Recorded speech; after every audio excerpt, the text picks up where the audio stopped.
चलिए आज बात करते हैं उस नॉवेल की जिसने पूरी दुनिया में तहलका मचा दिया था, द डा विंची कोड। ये एक ऐसी थ्रिलर है जो फैक्ट और फिक्शन की बीच की लकीर को बिल्कुल धुंधला कर देती है। तो आज हम इसी कहानी के अंदर छिपे रहस्यों, सिंबल्स और दावों की पड़ताल करने वाले हैं। कहानी की शुरुआत ही एक जबरदस्त हुक से होती है।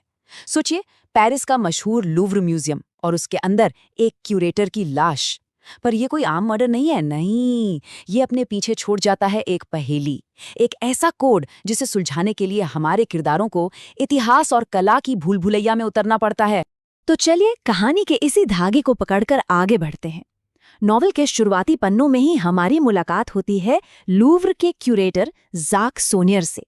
अपने आखिरी पलों में उन्हें अपनी जान का डर नहीं है, नहीं, उन्हें डर है उस राज के खो जाने का जिसकी वो अपनी पूरी जिंदगी हिफाजत करते आए थे। सोनियर की लाश, वो खुद एक पहेली बन जाती है। नॉवेल में दिखाया गया है कि उनका शरीर लियोनार्डो दा विंची की मशहूर ड्राइंग विट्रूवियन मैन की तरह पोज किया गया है। उसके साथ एक पेंटिकल, कुछ अजीब से नंबर और एक सीक्रेट मैसेज भी है। मतलब ये सारे सुराग मिलकर किसी बहुत बड़े राज की तरफ इशारा कर रहे हैं। और यहीं पर कहानी में आता है पहला बड़ा ट्विस्ट। पुलिस को पता चलता है कि ये सारे सुराग खुद सोनियर ने अपनी मौत से ठीक पहले छोड़े थे। ये एक मैसेज भेजने का उनका आखिरी डेस्परेट तरीका था, एक ऐसा कोड जिसे कुछ गिने चुने लोग ही समझ सकते थे।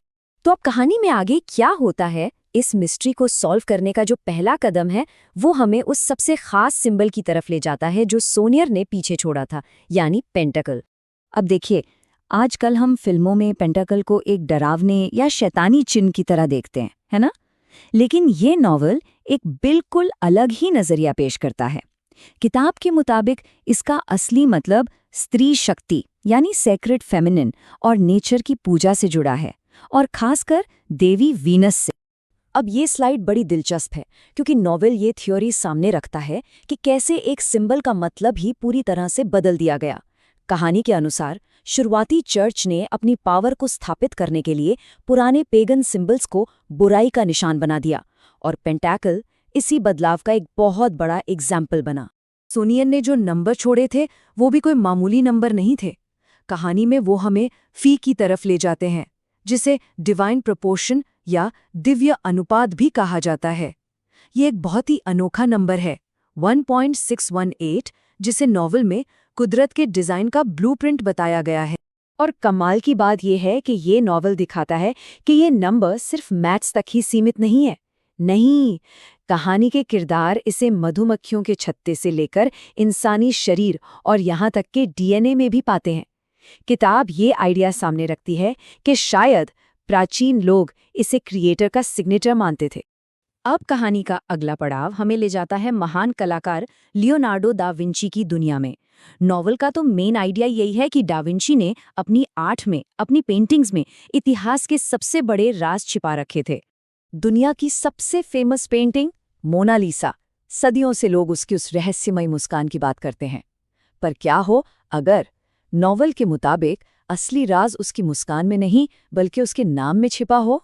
नॉवल में ये थ्योरी सामने रखी जाती है कि मोनालिसा असल में एक एनाग्राम है। मतलब अगर आप इन अक्षरों को आगे पीछे करके अरेंज करें तो बनता है एमोन लीजा। और ये कोई रैंडम नाम नहीं है।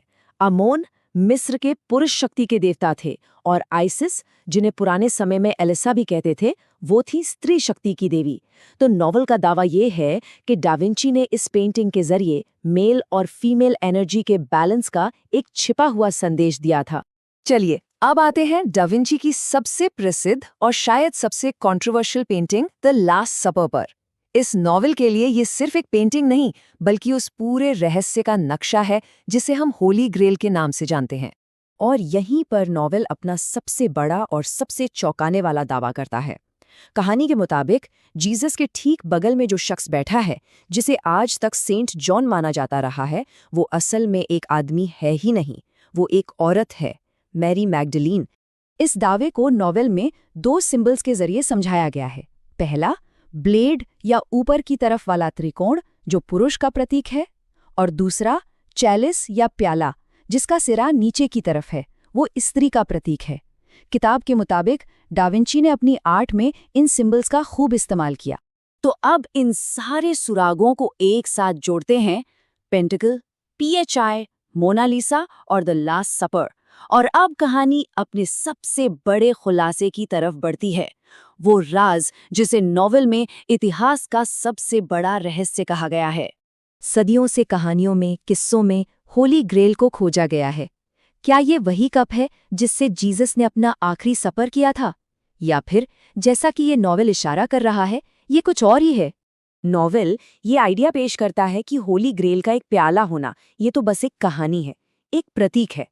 कहानी में 40 या प्याले को स्त्रीत्व का मतलब फेमिनिन पावर का, जीवन देने की शक्ति का यानी गर्भ का प्रतीक माना गया है। और यहीं पर कहानी का क्लाइमैक्स आता है, एक ऐसा खुलासा जो पूरे पहेली को एक नया मतलब दे देता है। नॉवेल के मुताबिक होली ग्रेल कोई चीज नहीं बल्कि एक इंसान है, और वो इंसान कोई और नहीं बल्कि मैरी मैगडलीन है। जी हाँ, वही मैरी मैगडलीन जिन्हें नॉवेल के हिसाब से द लास्ट सपर में जीसस के बगल में दिखाया गया है। नॉवेल उन्हें ही असली होली ग्रेल बताता है। तो अगर इस नॉवेल की दुनिया में मैरी मैगडलीन ही होली ग्रेल हैं, तो इसका मतलब क्या है? इसका मतलब ये है कि जीसस की कहानी वैसी नहीं है जैसी हमें हमेशा से बताई गई है, और ये कहानी हमें एक बहुत बड़ी कथित साजिश की थ्योरी की ओर ले जाती है। ये नॉवल एक ऑल्टरनेट हिस्ट्री बुनता है जिसके मुताबिक जीसस शादीशुदा थे और मेरी मैगडलेन उनकी पत्नी थीं। उनका एक बच्चा भी था। तो मेरी यानी होली ग्रेल वो थीं जिन्होंने जीसस के वंश को आगे बढ़ाया। कहानी आगे ये दावा करती है कि चर्च ने अपनी पावर बनाए रखने के लिए इस सच को हमेशा के लिए दबा दिया और मेरी मैगडलेन की छवि को खराब कर दिया, और द प्रायरी ऑफ सायोन जैसा एक सीक्रेट समाज सदियों से इसी सच की हिफाजत कर रहा है।